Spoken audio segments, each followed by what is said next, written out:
7:47 en la mañana, tiempo de recibir a la ministra de Gobierno, María Paula Romo. Vamos a hablar rápidamente, señora ministra, de algunos temas de interés en los cuales la ciudadanía está expectante desde el set de matriz central de Televicentro. Le saluda Roberto Álvarez Bandemer, señora ministra, entremos a materia. Justamente por el tiempo, el presidente vetó la ley humanitaria, hay 32 observaciones y el tema de las desvinculaciones preocupa a la población. Topemos rápidamente a qué se trata y cómo está esto. Adelante y buenos días.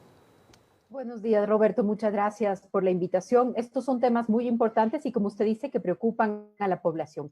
Por ejemplo, en un primer momento se decía o se malinterpretaba que se estaba permitiendo una rebaja total de los salarios, que desaparecía el concepto del salario básico. Con el veto se hace una aclaración, una precisión importante. Todos los acuerdos a los que se puedan llegar deben respetar ese como un piso mínimo para poder asegurar la remuneración. Luego también algunas otras aclaraciones. Si es que las empresas llegan a acuerdos, porque este es el corazón del proyecto, poder llegar a acuerdos para salvar empleos, salvar las empresas desde las grandes hasta las pequeñas. Si es que se llega a un acuerdo que implique, por ejemplo, disminución temporal del salario, un recorte temporal del salario, aplazar algunos beneficios, por ejemplo, todo lo que se pudiera acordar.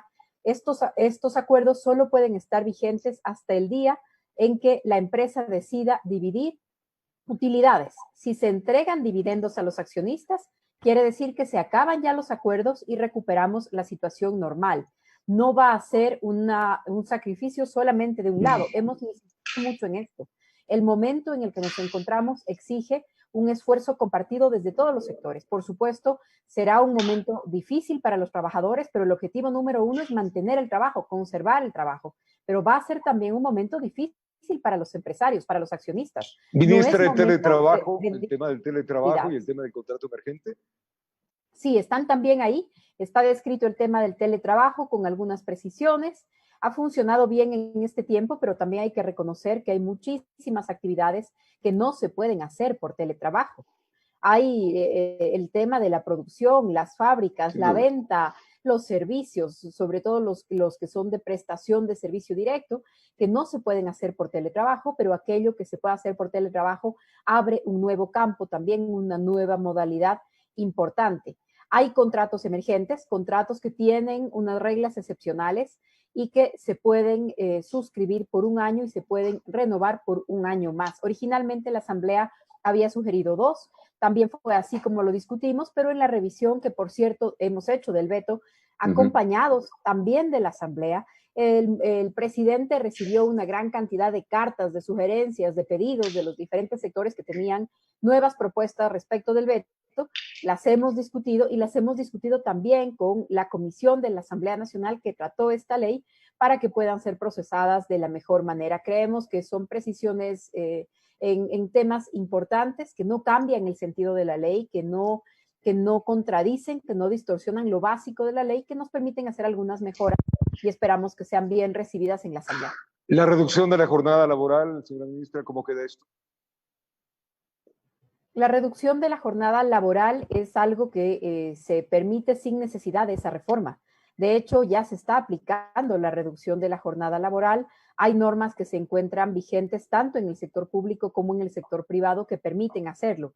En el caso del sector público, por ponerle el ejemplo de nuestras propias instituciones, en el caso del sector público, esta jornada se denomina jornada laboral especial. Y eso es lo que ya tenemos en varias instituciones, en el Ministerio de Gobierno, por ejemplo, porque la no reducción de la jornada se aplica para Policía Nacional. Y es comprensible, la policía no solamente que no ha disminuido sus horarios, sino que probablemente hay más exigencia en su trabajo. Pero en el caso de los funcionarios del Ministerio de Gobierno, sí hemos adoptado esta reducción de la jornada y es una jornada laboral especial, con turnos especiales, con horarios diferentes, 2 horas menos de trabajo y 2 horas menos de remuneración. Ministra, la ley crea incentivos tributarios para que se otorguen créditos y también la definición de deudas, los diferimientos, servicios básicos y también de telecomunicaciones. Sí, le comento en primer lugar el tema de los incentivos, que es importante. Para los bancos, ¿qué se dice? si es que se renegocia en condiciones óptimas los pequeños créditos de 25,000, de 10,000 dólares en estos rangos. Entonces, la tasa de interés, el 50% de eso puede ser deducido, puede ser presentado para la deducción del impuesto a la renta. Es un tema técnico, pero ¿qué significa? Significa que hay una invitación, un incentivo para que el banco entregue estos pequeños créditos porque va a poder hacerse una deducción al final del día en el impuesto. Entonces, la facilidad que yo le estoy dando al ciudadano, le voy a dejar de pagar al Estado y puedo mover el dinero. Este es un incentivo claro, sin necesidad de que se convierta en un subsidio, una entrega de dinero que no tenemos, pero que pone al sistema financiero a mover esos créditos que hoy son tan importantes, acceder a crédito rápido, sencillo, porque eso es también importante. El gobierno va a ser un agente también de entrega de créditos, pero resulta insuficiente. Necesitamos que todo el sistema financiero entre en este tema. Señor ministro, el tema del seguro social también preocupa muchísimo, tanto a empleadores como a empleados. ¿Cómo queda esto con este veto? El tema del seguro social desde un primer momento era para nosotros algo muy importante y muy delicado que hay que preservar. Por lo tanto, aún en la reducción que se presenta a las jornadas laborales o los acuerdos sobre la reducción de salario, la afiliación se sigue pagando al seguro sobre el salario completo. De esta manera no ponemos en riesgo la cantidad de recursos que está acostumbrado, sobre el que está planificada la operación del seguro social. Así que se aporta de manera completa y de esa manera también se puede precautelar que no arriesguemos los ingresos que va a necesitar el IES, no solamente en lo que tiene que ver la atención de salud, que es una de las funciones que realiza, sino también que el IES tiene, por ejemplo, seguros de desempleo. Y Claro. hoy tienen que activarse de manera más rápida para que las personas que tenían hasta hace algunas semanas un empleo formal y hoy entran al desempleo precisamente por todo lo que ha provocado esta crisis tan grande, puedan reclamar de manera más rápida su seguro de desempleo y así tener un ingreso que les ayude a los próximos meses, a las próximas semanas, mientras esperamos haya una reactivación económica y nuevas oportunidades laborales. Otro conflicto que tiene la ciudadanía y que veo que también está incluido en el veto es el tema de los arriendos. ¿Qué se plantea? Bueno, en el caso de los arriendos y en el caso de otros pagos, permítame hacer como una explicación general. ¿Qué es lo que nosotros hemos dicho? Que nadie pueda ser desalojado, que a nadie le puedan cortar el agua, que a nadie le puedan cortar la luz, que a nadie le corten el teléfono. Pero lo que ha pasado en estos meses es que muchas personas han comprendido mal este mensaje. Correcto. Y en lugar de decir que a nadie se le pueda suspender, han comprendido algunas personas como que nadie vuelva a pagar. Y si nadie vuelve a pagar la luz o el agua, no vamos a tener empresas de luz y de agua. Si nadie vuelve a pagar el teléfono o el internet, nunca más vamos a poder tener estos servicios y en poco tiempo vamos a deteriorar la calidad del servicio, vamos a deteriorar y poner en riesgo incluso de supervivencia a las empresas. Son empresas públicas, muchas de estas, muchas son empresas municipales. Hemos estado hablando con los alcaldes en estos días que nos decían, por favor, hay que dejar esto claro. Quien no pueda pagar, hay que hacerle una reprogramación, pero todos vamos a tener que pagar. Los municipios van a tener un margen, un marco para poder decidir si es que hacen una renegociación diferente, si alguien que tiene un consumo muy pequeño, podrían perdonarle el pago de uno o los 2 primeros meses de la crisis, etcétera. Pero lo que dice la ley en términos generales es, hay que tomar la deuda de los servicios públicos, no se va a suspender. Si no me equivoco, en la última versión decía hasta 2 meses después de la entrada en vigencia de la ley, ¿no es cierto? No se pueden suspender estos servicios. Pero ya sabemos que entra en vigencia la ley, que no me van a cortar los servicios básicos los próximos 2 meses, pero que ya en ese momento me van a decir, usted ha acumulado una deuda, qué sé yo, de 10, de 100. Esa deuda va a ser reprogramada y la vamos a dividir en cuotas para que la pague durante todo el próximo año. Eso es lo que necesitamos hacer, renegociar, reprogramar, pero todos tenemos que cumplir nuestras obligaciones, porque alguien más depende de esa obligación. Si es que yo estoy en el departamento, en la casa que tiene un dueño, esa persona depende de que yo le pague el arriendo para sus ingresos. Está clarísimo. Poder llegar a un acuerdo, pagar la mitad los meses de la crisis, clarísimo. Pero no puede ser que esto se tome como que no vamos a pagar. Eso es lo que el veto de alguna manera pretende precisar, que se eviten estos malos entendidos. Vale lo mismo para el tema escuelas, colegios, universidades. Correcto. Que la reducción se haga en un porcentaje dependiendo de cuánto perdí de ingresos. Ahora bien, Si mis ingresos no se modificaron, ¿por qué dejo de pagar? Todo lo contrario, tengo que pagar y tengo que pagar puntual, porque habrá otra familia que tal vez va a atrasarse y entonces ese colegio, esa escuela, esa universidad necesita de mi pago puntual. Eso es lo Claro. que la ley pretende y el veto también insiste. Otro de los temas, y cambiemos un poco por el honor al tiempo, señora ministra, los días han pasado, las horas, y nos hemos topado con un nuevo personaje que es Daniel Salcedo, que fue deportado el día de hoy en la madrugada. Sobre este personaje, este señor Salcedo, ¿qué investigaciones pesan? Bueno, algunas explicaciones. Al final del día no fue expulsado. Fue un mecanismo migratorio el que se activó.